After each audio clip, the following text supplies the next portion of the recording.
Assalamualaikum warahmatullahi wabarakatuh. Halo Sobat Biologi, salam hayati. Kembali lagi di video kali ini bersama saya Dwi Widya Putri akan membahas tentang ekspresi gen, yaitu ada sintesis protein, ada replikasi DNA. Oke, kita bahas yang ke ekspresi gen. Jadi teman-teman semua, apa ada yang tahu nggak sih apa itu ekspresi gen? Yang kita tahu mungkin ekspresi mimik wajah, ekspresi teman kita mungkin sedang sedih, sedang marah, sedang bad mood atau bagaimana. Kalau di ekspresi gen itu apa sih? Jadi ekspresi itu adalah proses penerjemahan atau proses mengekspresikan di dalam biologi. Mengekspresikan apa? Mengekspresikan gen. Nah, gen ini apa sih? Gen itu adalah kode-kode genetik atau faktor hereditas. Kita sudah membahas itu di video sebelumnya. Teman-teman bisa langsung cek dulu ke video sebelumnya tentang gen, DNA, dan kromosom. Kita sudah bahas semua. Dan di sini mengekspresikan untuk apa? Mengekspresikan untuk membentuk suatu protein. Nah, di dalam protein ini ekspresi gen juga itu disebut dengan sintesis protein. Oke, sebelum kita ke sintesis proteinnya, kita bahas dulu ke replikasi DNA. Jadi teman-teman ada yang nggak tahu nggak sih tentang replikasi? Mungkin bahasa kita sehari-hari itu replikasi itu penggandaan atau penambahan, penduplikatan. Nah, itu. Jadi replikasi DNA itu adalah proses pembentukan DNA baru dengan berbasis teori konservatif. Jadi basa nitrogen DNA itu ada adenin, timin, guanin, dan sitosin. Ya, gimana adenin itu berikatan dengan timin dan sitosin berikatan dengan guanin. Di dalam replikasi DNA itu ada beberapa enzim yang terlibat. Di dalamnya yaitu yang pertama ada helikase, ada primase, ada DNA polimerase, dan ada yang terakhir ligase. Oke, kita bahas dulu DNA itu apa.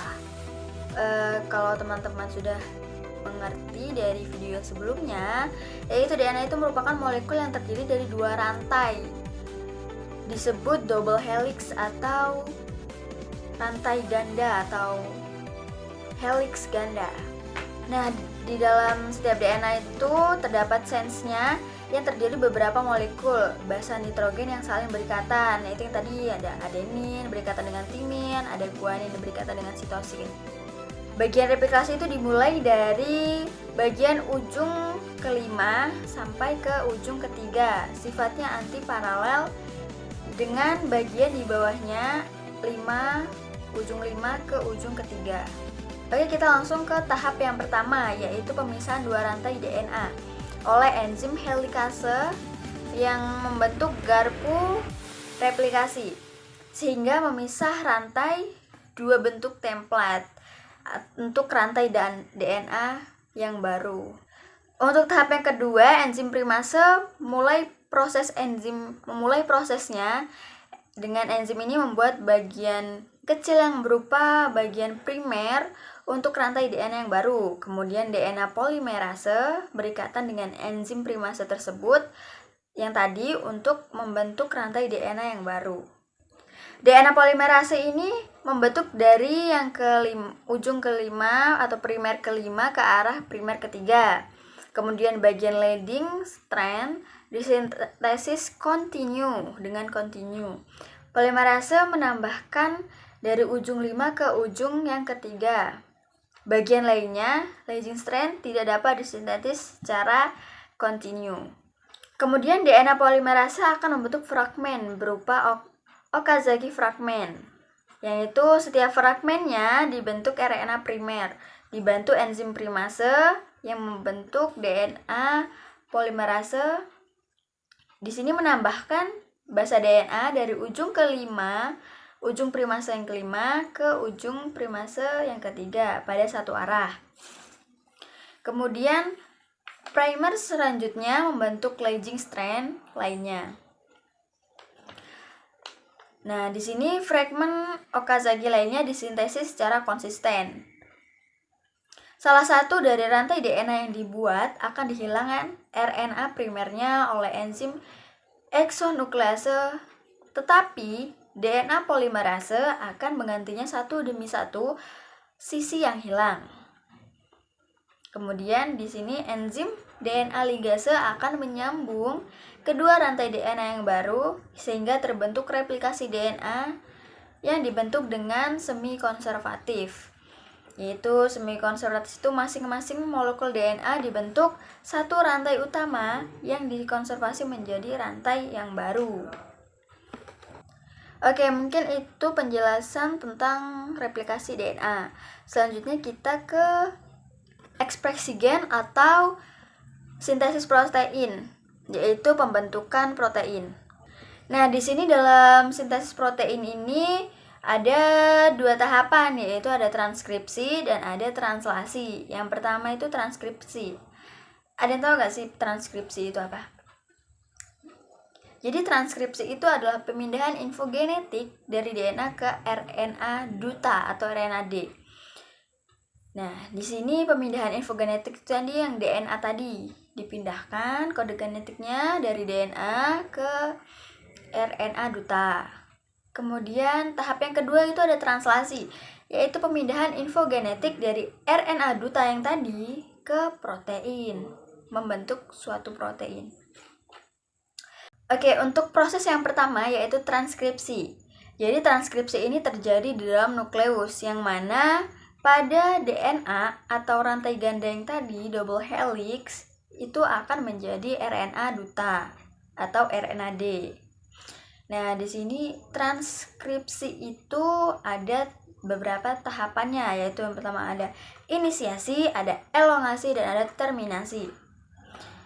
Inisiasi itu bisa dibilang dengan permulaan dengan kode-kode tersebut. Nah, di sini di dalam inisiasi itu terdapat tata box atau kode-kode. Tuh. Kemudian masuk ke tahap yang kedua yaitu elongasi, yaitu pada enzim RNA polimerase atau RNA-D.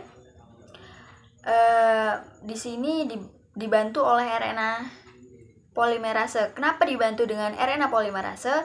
Karena kita lihat ke tadi replikasi DNA. DNA itu dibantu oleh DNA polimerase karena ingin membentuk DNA. Sedangkan di sini ingin membentuk RNA. Jadi dibutuhkan enzim RNA polimerase. Jadi seperti itu.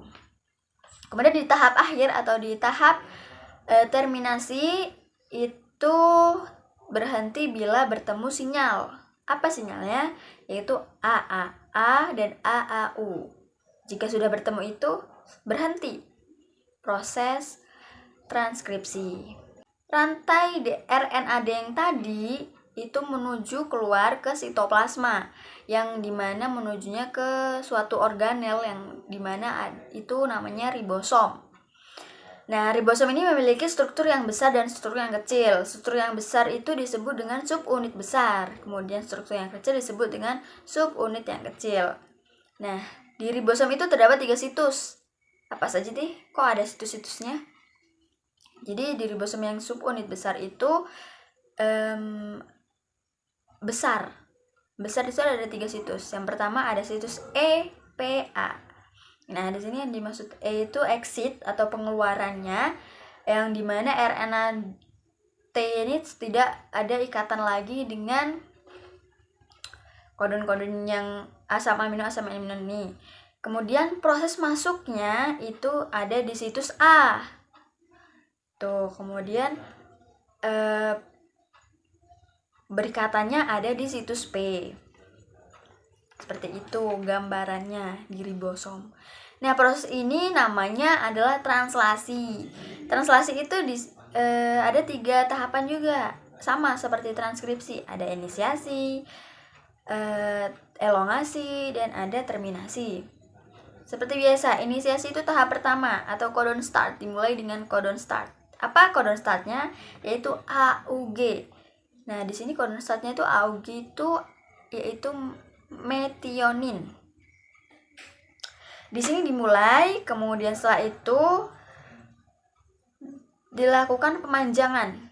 atau tahap elongasi, yang dimana RNA-T dibantu oleh enzim amino acid transferase yang dimana proses di translasi ini RNA-T mengalami pemanjangan.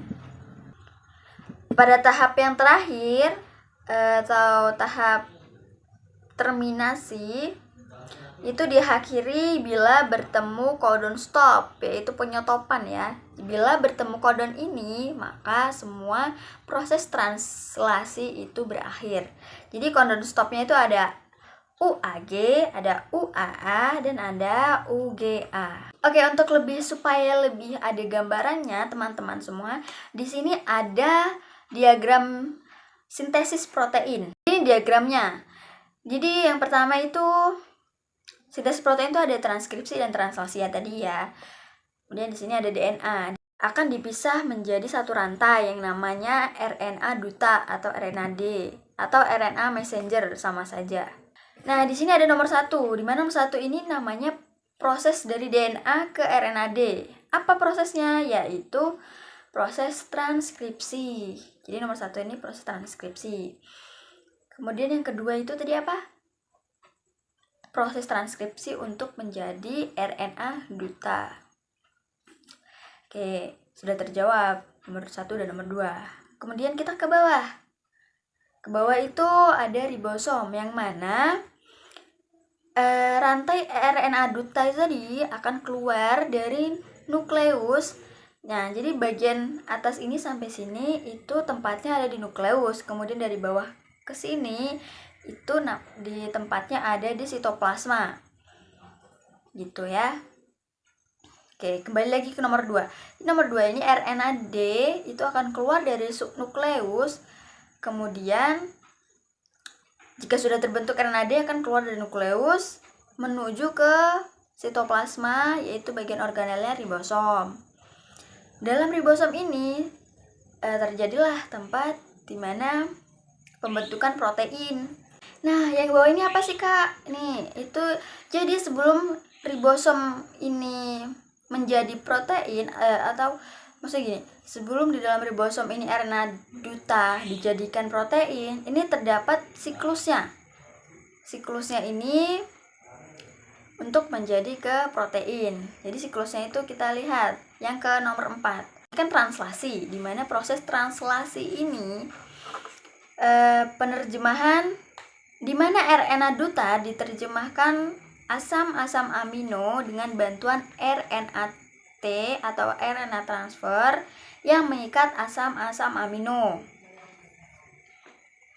Nah, dan nomor 4 ini RNA-T berikatan dengan nomor 5. Berikatan dengan nomor 5, yaitu nomor 5 itu apa? Asam-asam amino. Jadi asam-asam amino ini yang dibawa sesuai dengan kode yang dibawa oleh RNA duta. Balik ke proses sintesis protein itu apa sih sebenarnya? Jadi RNA-T nih garis ini 2. RNA-T ini membantu proses pengubahan kodon-kodon yang bulat-bulat ini menjadi asam-asam amino. Nah, bila asam-asam amino itu sudah berkumpul, maka disebut dengan protein. Nah, yang itu tadi, ini asam amino 1, ini asam amino 2, asam amino 3, dan seterusnya. Jika mereka berkumpul, itu disebut dengan protein. Selesai sudah sintesis protein. Oke, mungkin itu saja materi yang dapat saya sampaikan pada video kali ini. Semoga dapat dimengerti oleh teman-teman semuanya. Semoga dapat bermanfaat, dan sekian, selamat berproses dan belajar. Selalu semangat. Saya akhiri, wassalamualaikum warahmatullahi wabarakatuh.